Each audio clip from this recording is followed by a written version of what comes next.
High, আপনাদের কি কখনো মনে হয়েছে একটা কুকুরের সাথে সারাদিন কাটানো কীরকম হতে পারে?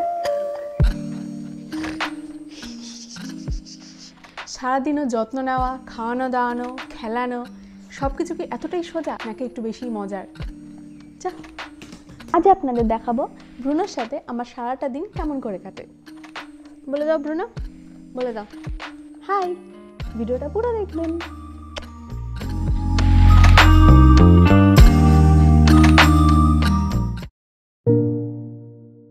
সকালটা শুরু হয় ওর ব্রাশ করা দিয়ে। ওদের খাওয়া দাওয়াটা যতটা ইম্পর্টেন্ট, ঠিক ততটাই ইম্পর্টেন্ট ওদের ডেন্টাল কেয়ার। এরপরে ঠিক 8টার সময় ওকে ব্রেকফাস্ট দিয়ে দিই। মানুষের মতো যদি ওদেরও একটা নির্দিষ্ট টাইমে খাওয়ানো হয় তাহলে ওদের ডাইজেশনে অনেক ইমপ্রুভমেন্ট হয়।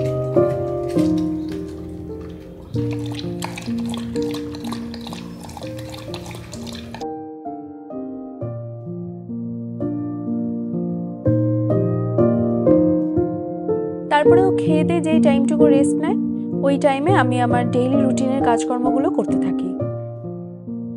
ওদের একটা বাচ্চার মতো করে যত্ন নিতে হয়। কখন কি লাগবে না লাগবে সেগুলো সব আমাদেরই বুঝে নিতে হয়। এই যেমন এখন ঠিক খাবারের গন্ধ পেয়ে চলে এসেছে আমার কাছে।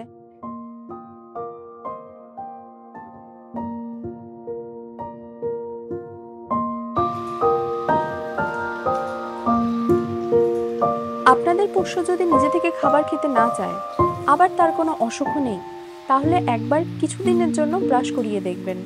আমি নিজে উপকার পেয়েছি।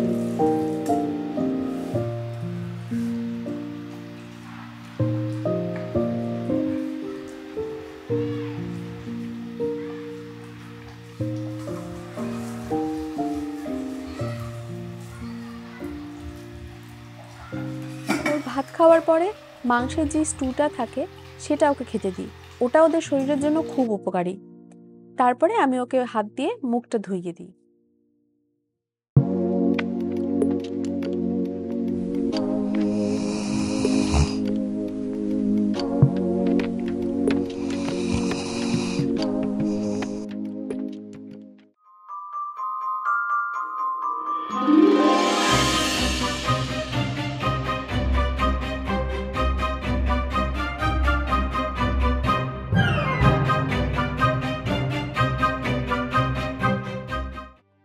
এরপরে বিকেলবেলা ওকে একটু বাইরে থেকে ঘুরিয়ে নিয়ে আসি। এই টাইমটার জন্য ও প্রচন্ড এক্সাইটেড হয়ে থাকে।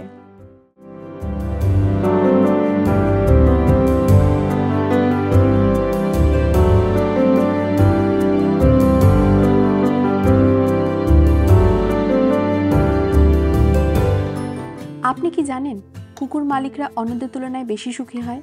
কিন্তু এই সুখের সাথে আসে অনেকটাই দায়িত্ব। কিন্তু আপনারা যদি ওদের মন প্রাণ দিয়ে ভালোবাসেন তাহলে দেখবেন এই দায়িত্ব কোনো দায়িত্বই মনে হয় না। বাইরে যেহেতু প্রচণ্ড ধুলোবালি থাকে সেই জন্য আমি সবসময় ওকে বাইরে নিয়ে গেলে বাড়িতে এসে পা পরিষ্কার করিয়ে রাখি আর ডেইলি একবার ওর চুল আঁচড়ে দিই। ওরাও বাচ্চাদের মতো যখন দেখে ওদের পছন্দ মতো কিছু খাবার দেওয়া হয়নি তখনই ওরা খাওয়া নিয়ে দুষ্টুমি শুরু করে। যেই ওর খাওয়া হয়ে যায় অমনি ও পুতুল নিয়ে চলে এসে বলে আমার সাথে খেলো। কি আর করবো, তখন তো খেলতেই হয় ওর সাথে।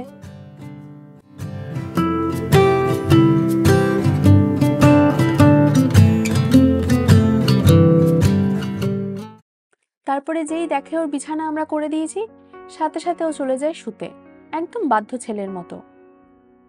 ভিডিওটা ভালো লেগে থাকলে প্লিজ সাবস্ক্রাইব করে দেবেন আর নেক্সট ভিডিও কিসের উপর দেখতে চান কমেন্ট করে জানান।